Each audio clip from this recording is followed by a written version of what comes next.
যদি হয় জাতির মেরুদণ্ড, তবে শিক্ষক হলো শিক্ষার মেরুদণ্ড। শিক্ষার মেরুদণ্ড এত অবহেলিত কেন?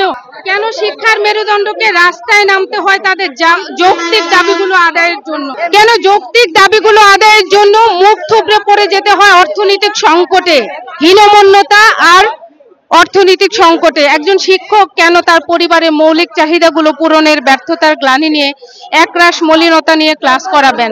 কেন ঈদ আসলে জাতি গড়ার কারিগর আতঙ্কে থাকবেন? বর্তমান আমাদের ঈদ বোনাস 50% করা হয়েছে। এমন কোনো গার্মেন্টস কিংবা ফ্যাক্টরি নাই যেখানে শতভাগ পূর্ণাঙ্গ ঈদ বোনাস দেওয়া না হয়।